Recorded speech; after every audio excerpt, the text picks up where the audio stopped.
I love the way the First Gen Lounge makes me feel. Because it creates a space where I belong, where we're able to create community. The fact that it's a community. It's a safe place. It also gives me a place to understand different perspectives. The stories of these individuals prescribe transformational perspective. I receive encouragement, enlightenment, empowerment. And also serve as a catalyst to just keep going. Where we're able to be our true selves. I'm allowed to be an unapologetic first gen. And above all else, tell our story. And every episode is unique. I love it. I'm your host, Dr. Eve, and I'd like to welcome you to the First Gen Lounge. So, folks, I'm not even going to say it because you already know what it is. But yeah, I'm actually going to say it because it's just me. It's Thursday, your favorite day of the week. I love Thursdays. Let me tell you why I like Thursday. I don't think I ever explained why I picked Thursday. Thursday is just before the weekend and right after hump day. So it's like that time in between where you're just kind of going through that transition, getting ready for the weekend and have a good time. But then the hump day, you get you right to the weekend. So this is to get you through the weekend and get you ready for Monday. Aha. See, now you know. But I'm super, super excited. I'm always excited because everybody who ever comes to the show is just amazing to me. And I'm really, really elated to have somebody who was a really good friend to me, somebody who's really become my brother. We have Kymone Hinds with us today, who is the leader of Ideas to Life. He's a podcast host. He's an author. He's a coach, an amazing coach at that. Y'all need a coach. This your man, but we're going to talk about that. But yeah, Kymone, hello. Hi. Welcome. Thank you so much, Dr. Eve. I'm excited. Finally, we're able to do this. I know it took forever, right? I know, and that's my fault. You asked me for a while. I didn't do what I was supposed to do, but thank you for being patient with me. And thank you for giving me a chance to hang with you in the First Gen Lounge. Man, you're so welcome. And look, I understand we have those schedules and we talk so much. It's like, did we do that? Did we schedule that? So look, it's all good. It's both ways.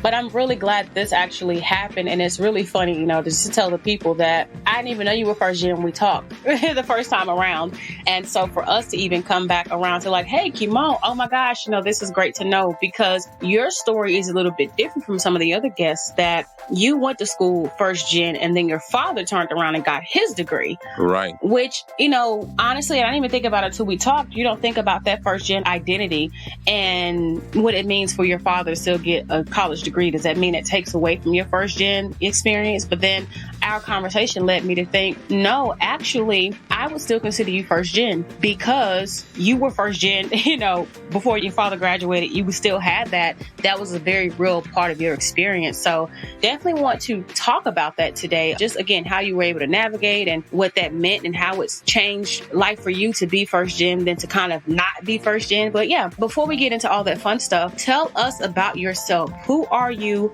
What is your story, Kymone? Sure. So, it's funny. You mentioned that you didn't know I was First Gen. I didn't know I was First Gen until we talked. My story starts in New York, but really I grew up in Trinidad. Two brothers, as you talk about it. I don't remember a time not seeing my parents involved in some sort of study. Like my parents, when they had us, went back, got, high school equivalency, different courses. They were always studying something. And so I guess education was always something that was big for us. And so after graduating high school, went off to college in New York and graduated from what is now St. John's University, Manhattan campus. Really, I think one of the things I want people to know is I'm a natural encourager. I like seeing other people succeed. So I'm going to be that guy cheering you on to get to where you want to go. And my path led me from working as an actuary to studying for ministry. And that's where I worked for 15 years until just last year, where I made a transition to begin working as a coach and a consultant. Other things, I'm married, have 3, almost everyone's a teenager in my house, so pray for me. Will do. Honestly, these are the best times of our lives. I'm enjoying having teenagers in the house because they keep me young and they keep me hip. That's cool, young and hip. Until they like, Dad, no, don't do that. You're like, but I thought it was cool. And they'll probably tell me no one says hip anymore, so. That's fine. I say hip, down or whatever. I don't even know the language anymore, I feel like. So I feel like I'm at the age and I'm like, what are y'all saying? What's cool? Are we still dope these days? Or like, whatever. Okay. It's interesting that you got into ministry. Did you always know that you were called to it and ended up there? Or was it one of those things that, it became one of those, I'm leaning into this because I know that there's something there? It's a good question. I think as a teenager, I remember a moment moment of, just spiritual awakening as a teenager, coming to a moment of wanting to be more serious with my walk, my religious walk, and feeling at the same time that maybe studying for ministry was something I wanted to do. But at the same time, I had already received scholarship to go off to study to be an actuary. So I had those two things pulling at me. What was this internal calling and what was a path that was already kind of paved for me in a career that would have paid a whole lot more than ministers make. So made the choice to go into actuarial science. And it was always in the back of my mind that I wanted to be involved in serving others. Fast forward, graduated from college, worked out of college for a year. And that was probably one of the most uncomfortable years because I knew that wasn't what I was supposed to be doing. And so eventually followed the path to study, to work as a minister. I think that's really cool. Let me tell you why.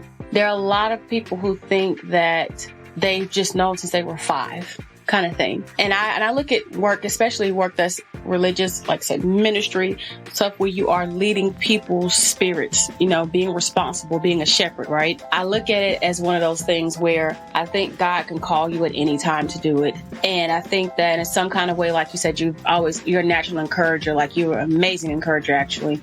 And for you to be someone who had to embrace it, that's a very real thing, because I don't like that people are shunned sometimes because they get into ministry later or because it's not something that they always knew that they were going to do. Right. I think that purpose is something, and it's something that we talk about, as we get through this conversation. Purpose is something that it evolves in a way. And so, because again, you were in ministry for 15 years. You knew that God led you to this. Right. And then you was like, I'm going to do entrepreneurship. Right. And some people are like, well, how so? God put you here to be in ministry.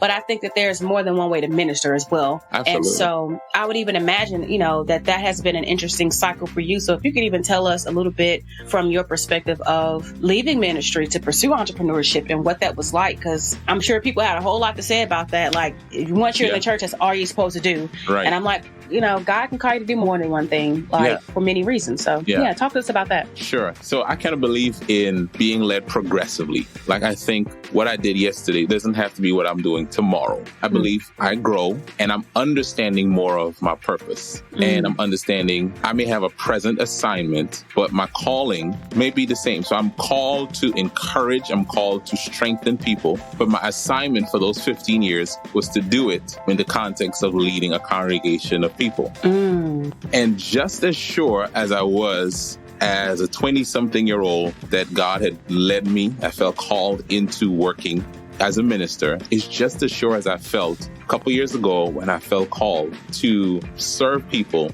in the area of entrepreneurship.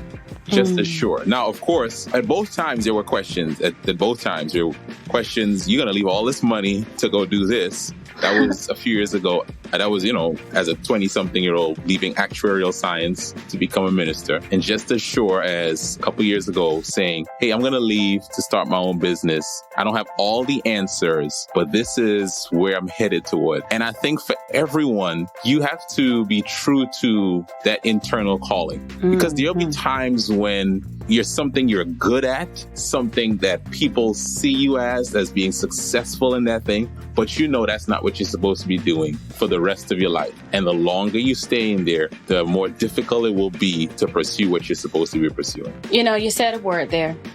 You definitely did. And I like that you reaffirm us, the family, first gen, that it is a process and you have to be true to yourself.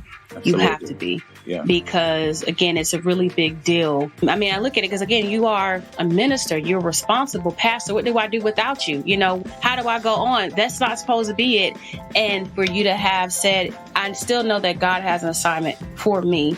And that doesn't take away from me fulfilling that. Absolutely. I look at the work even that I do, from podcast hosting to motivational speaking. It's about the people and the message and the reach. more than it is about how I'm doing it. Because there's more than one way to fulfill a path. And I appreciate you for being bold enough to leave ministry, because there are people who they don't want to ever do it because they feel like there's such betrayal. And that's not to make your whole show about betrayal or, ministry, but it's just a really big thing because of that scares that God still won't take care of you and provide for you just because you're no longer in the church.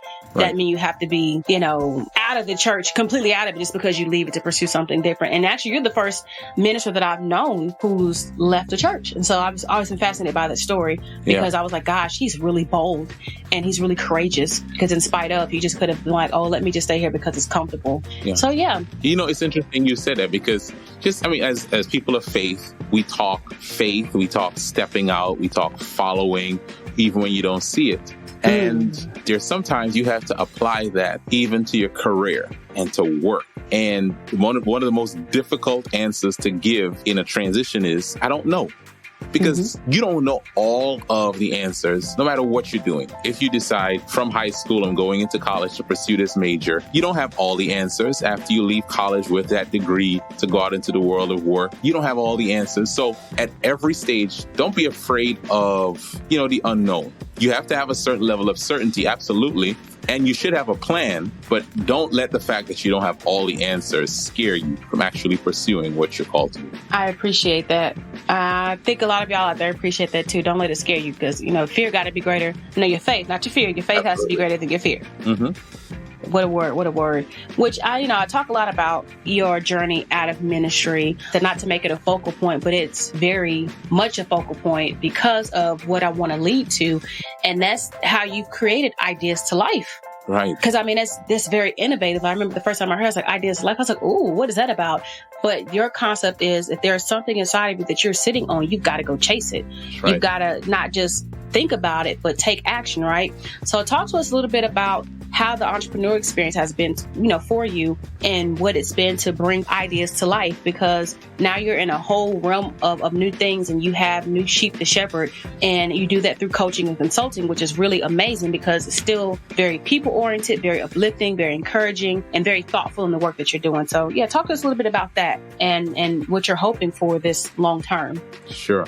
So Dr. Eve, I guess going backwards, I've always been someone who's been fascinated by creativity, by innovation, by new things. And I guess what I realized, Ideas to Life was inside of me long before I started calling it what it was. I was helping people with their ideas, helping people to fine tune things that they were working on. And it came to a moment where I started to realize, this is what I like to do. I like to, as you say, help you find the things that you are sleeping on, the things that you may be sitting on that you're good at, and helping you to develop them, helping you to discover them, first of all, develop them, and then to put them into action. And it's been really an exciting thing seeing people who have great skill, great ability, just creativity, that they devalue. They go, oh, that's not a big deal. And through the process of coaching, through the process of just working with them, you realize that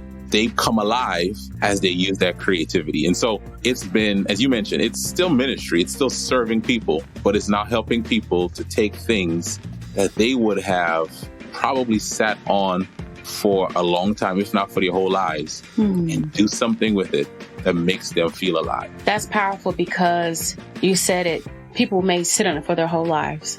And I think some of that is, like I said, fear, not knowing what to do, not knowing how to articulate what it is that they're feeling and that they want to do, and they just sit with it and do nothing and live with regret for not having pursued whatever that thing is. And then for you to not only coach people through bringing their ideas to life, you've lived it. You're doing it. You didn't sit on the idea, you execute it. And that's what's made all the difference, I imagine. Absolutely, yeah. And yeah, you're right. The funny thing is, I am leading others in the same path that I am taking. And that's, I think, also powerful. Sometimes you feel I have to be so far ahead of you to be able to lead you on this journey. And I'm realizing I'm learning from the people I'm coaching. Maybe for some people, I'm just a little bit ahead. But for all of us, we're all pursuing the same thing. Let's maximize our talents, our creativity, the things that we have on the inside. I can dig that. You know, you remind me a bit of a friend of mine, a good friend of mine who was another podcast host. His name is Kymes, and his podcast is All Things Eat. Shout out to you, Kymes. He's very supportive. But the idea is that you can transition. Something unique about his story is that he's an educator turned tech. Wow. But the same for him as it is, you know, for yourself. And I would say even for me, that we all knew that there was something else, something that we needed to try. We couldn't sit on it and we chased that thing. And then it's like, but had we not, we just had to know. You just got to know. So, you know, to those of you who are listening, who are sitting on anything and you're just wondering if you should ever do it, you won't know until you try. Yeah. You don't know what'll come of it, how it'll grow, how it may not grow, but you've got to give yourself a chance so that you won't live your life with regret. I think I've heard before, and I don't know if you heard this, Kymone, that there are people who, you know, get to the end of their life and the only thing that they do regret are the chances they didn't take. That's and right. so, you know, something to really consider. And that's right. And regret is something that's heavy that I don't want to carry. Heavy and I want to carry. Hey, that might need to be your show. It's heavy and I want to carry. I like that, but that's really real. So just kind of going back a little bit, because I know I kind of pushed forward because I got really excited, but kind of going back a little bit to being this first generation college graduate that you didn't even realize you were. Now that you can reflect, is there something that you've realized about life that maybe you wish somebody would have told you to navigate a little bit easier? Are there tools you wish you would have had sooner to just really make your life thus far, I don't want to say better, but maybe a little bit better, for lack of better words?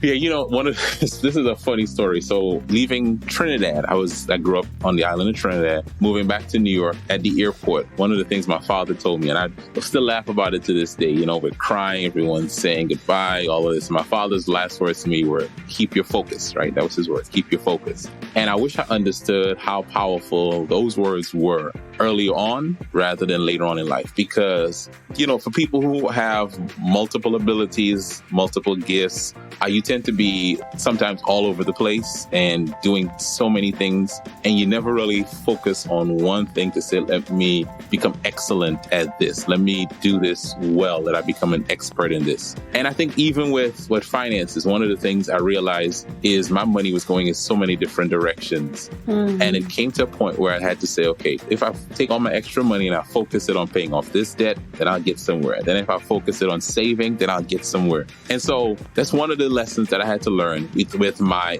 energies and my finances. If I were to focus on, I'll say, less things, I would get more, I would have more impact. And so I saw what happened when I didn't do that. And I've been learning how much more effective I am when I do that. So less means more. Yes. I have a friend who says that. I learned that from him. Less means more. Less means more. I can definitely see that. You know, just being candid in my own entrepreneurial experience, I have been all over the place. And the concept is that in this day and age we live in, we got to be here, you got to be there, you got to be moving, you got to be shaking. If you're not moving. And I found myself saying, this is crazy. After I was like, I can't. So I had to do the same. I had to limit my activities. I had to limit where my money was going in terms of even marketing efforts. I had to limit the kinds of relationships that I was trying to create and just networks I was trying to build, not just any everybody. And I think that's what people have the wrong misunderstanding. They say be flexible, be open. But I'm like, well, no, flexibility and openness doesn't necessarily mean expertise. And sometimes you can get so involved in doing everything that people don't even know where to place you.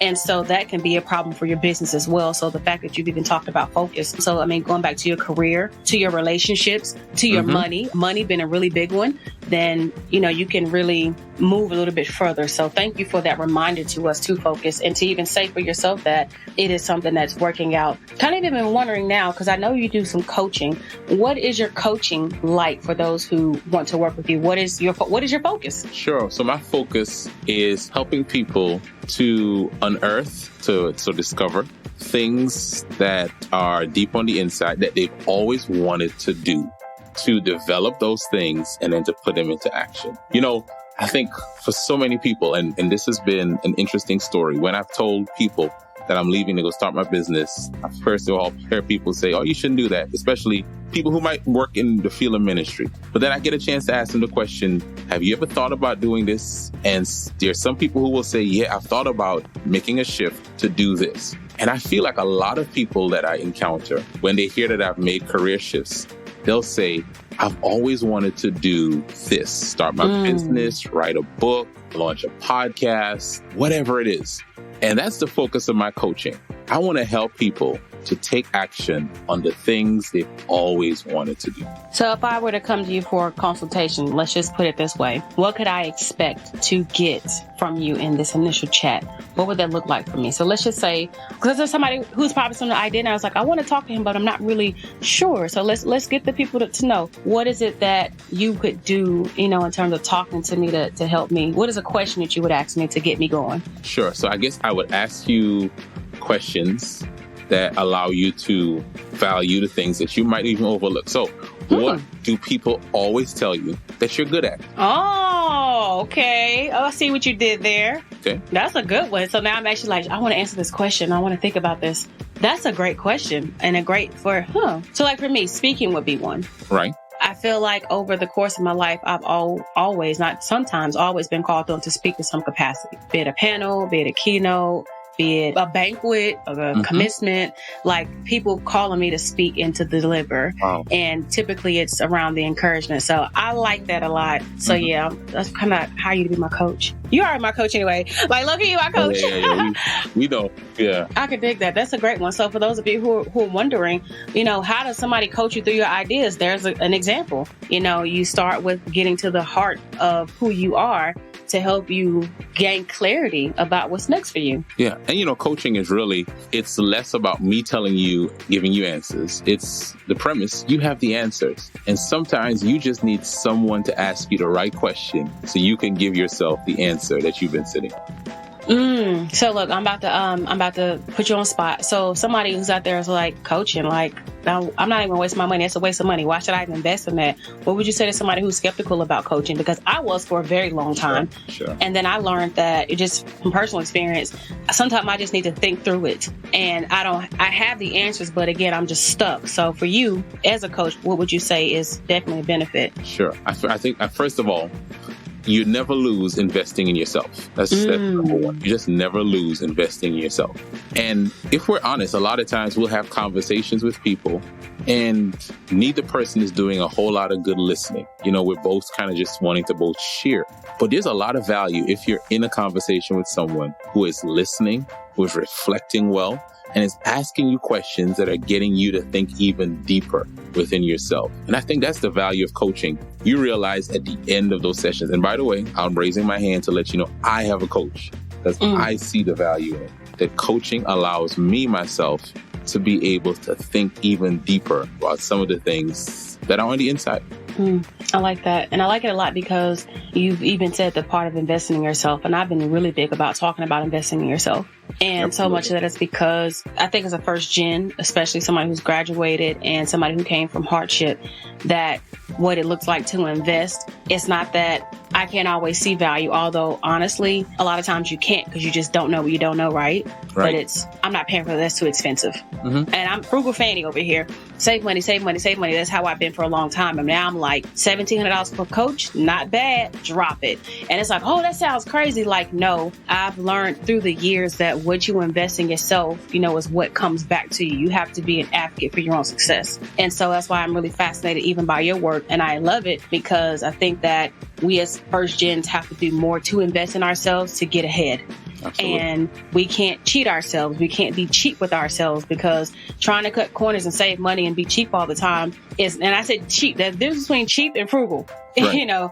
Cheap is I'm not paying for it. I want everything free. Well, you get what you pay for. That's right. And I am learning that, I've definitely learned that over the years. You get what you pay for. You want cheap, you get cheap. But, rather than say, well, $1,700, that's a lot. Not to say I can't afford it, but how can I afford it? Yeah. Can I do payments? Can I get a book instead? Can I do a workshop versus doing personal coaching? But you have to invest in yourself. So great point to bring up. And then you are coached with the coach. So you're standing by what you live, which is very, very much so necessary. Absolutely.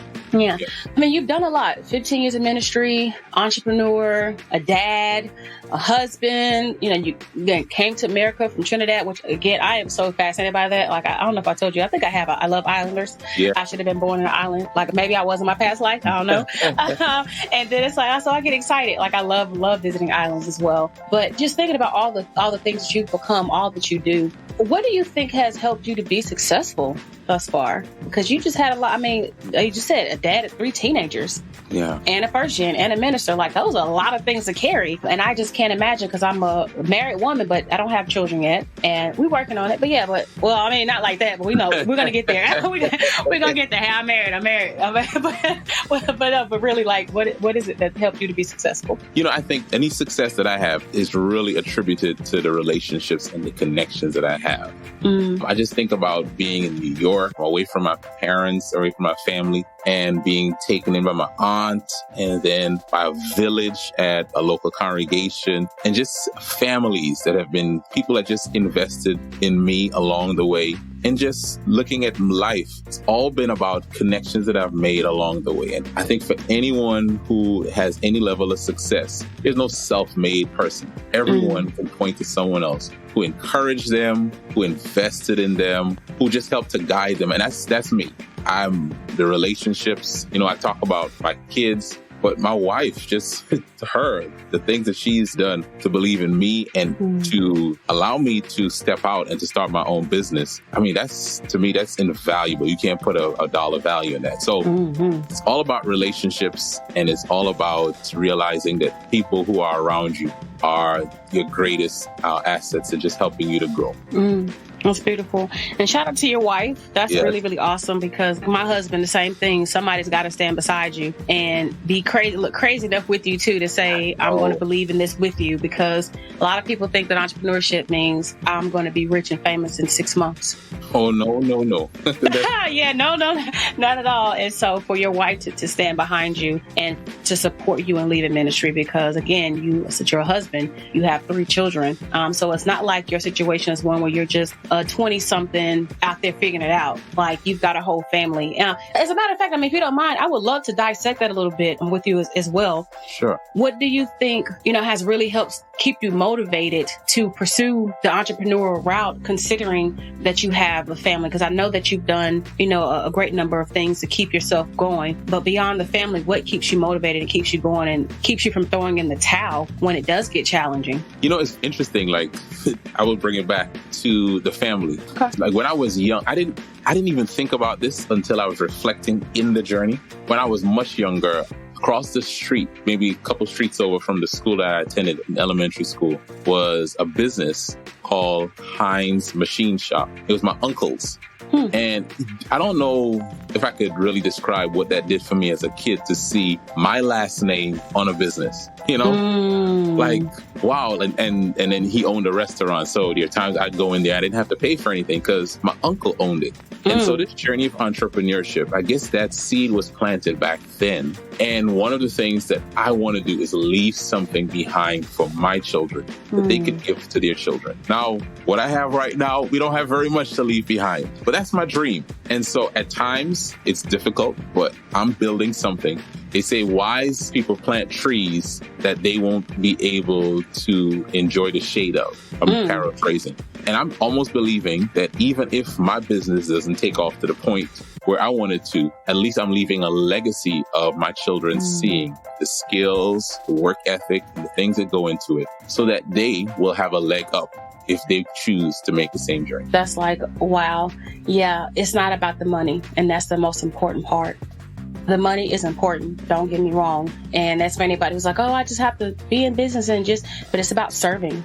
Really, a business is all about serving and helping. Now, the exchange in some capacities of being currency, but that's legacy. And I love that you said that, to leave something behind, something that will outlive you. I remember when I first wrote my book, I thought about the fact that it's done. What's done is done is done. So that no matter what happens, I'm leaving something behind, something for somebody to hold on to and to remember me by, and to have those lessons lessons from. And as scary, weird, morbid as that sounded to me at first, I was like, wow, that was powerful. Like, I never understood what authorship would mean, what entrepreneurship would mean until I started kind of seeing like, whoa, that's big. Even being an entrepreneur, you and I both, we employ people, we outsource individuals to do things for us. And even the fact that by me being in business, I'm helping somebody else to survive in some kind of way, adding to their livelihood, that was even more powerful to me. So kudos to you for seeing the family legacy and wanting to pass it down, like I said, and giving them hope even in what they do. And that's gotta be really cool to have seen your uncle's name, Hinds Construction. I'm like, oh, yeah, like, yeah, I don't think I have anything with my name in it right now. I mean, well, the logo, but it's like not construction or something, a restaurant, but hey, that's pretty cool. And then in New York at that, that's real cool. Yeah, absolutely. Yeah. So what are you reading right now? I'm actually reading a book called 48 Days to the Work You Love. It's by Dan Miller. And he's talking about how, we look at work as just a necessary evil, and then we look at play as enjoyment. And if you can find the work that you love and work in that, you can enjoy life so much better. So I'm reading that now. It definitely relates to how I want to help people and, just really my own enhancement, my own growth. So that's the book I'm reading right now. That's nice. And I know that you're really big on reading and development. So good to hear that. And you're reading that 48 days to the work you love. To the work you love. I like that a lot. Yeah, I've got a nice collection of things that I'm getting through right now. And I've been asking more about, our guests, what are you reading? Because I really want to encourage everybody to read and to continue to read and to see that people who are successful in what they're doing, they're reading, they're educating themselves, they're investing. The investment doesn't stop after school. It doesn't stop after you've graduated and got your diploma. And that's something I think a lot of people are mistaken about, that, oh, I'm done with school, I have the degree. Now what? Keep investing in your education and learning and your knowledge, because it definitely has the capacity to take you far. Yeah. So we're getting to that point. Like I always enjoy talking, and we can talk forever and ever and ever. But I know we're going to have to definitely wrap it up. But before we do, I'm really curious to know something, and this will be the first time that I'm asking this question as well. Including many of the first today. Okay, let's go. Do you have, in spite of what you're doing, do you have any regrets? That's a good question. Regret is such a strong word, but I will say lessons learned from mistakes. I allowed, and I think for all of us, it's a danger to allow your job or what you're doing to define you to the point where you forget the priority of where things should be. And I think when my kids were much, much younger, I had a job, a huge responsibility. I was enjoying it, and people were telling me I was doing a good job. And I allowed their, acclaim and affirmation to get to the point where I allowed that job to define me too much to the neglect of my kids at a certain stage. And so that's one thing, a lesson I learned. Thank you for sharing that, because I know there are people out there who are parenting and figuring out parenting within the space of being married as well. And to even say, I've got a wife, she can take care of it. I got a husband, he can take care of it.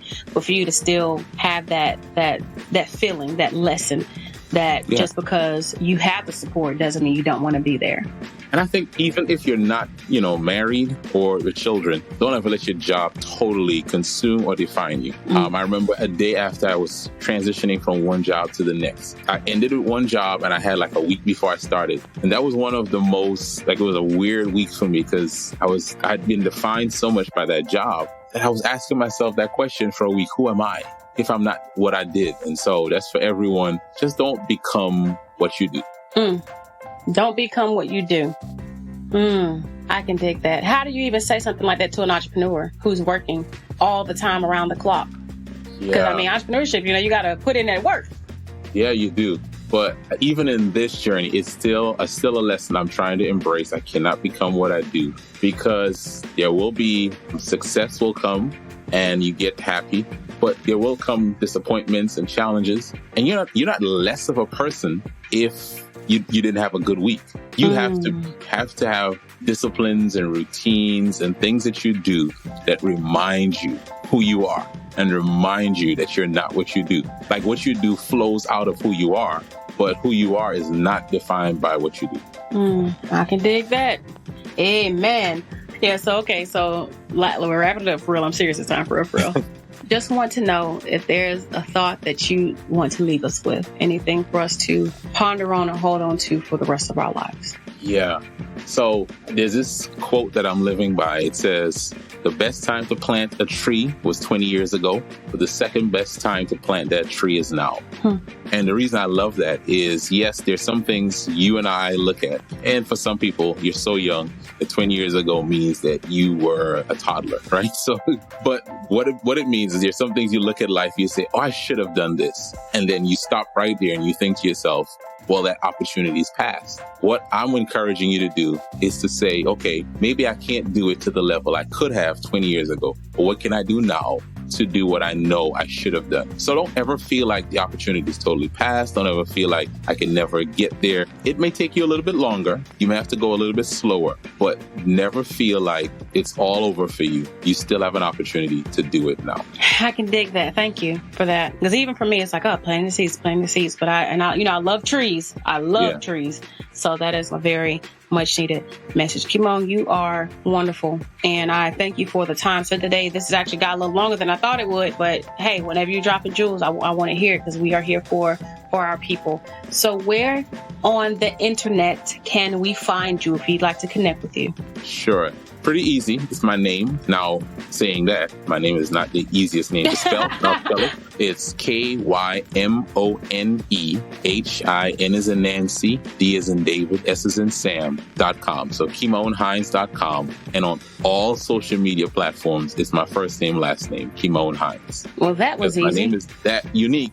I have it everywhere. I can feel you on that. Now, if I change mine to just my first name, it'll be the same. Evangeline. Yeah, that's definitely one of a kind everywhere. So I'll be feeling like you. I'm very lucky. I can always get my name. That's cool. But Kymone, you have been an absolute joy to have today. Thank you for sharing your story with us. Thank you for sharing your wisdom with us, for your honesty, for your rawness. I definitely appreciate it. And I'm glad that we got around to it finally. So this has been, it's nice to have you on the other side now. So, absolutely, yeah. All right. Well, look, but until the next time, friend, I want you to take care of yourself and good luck with everything ahead. Thank you.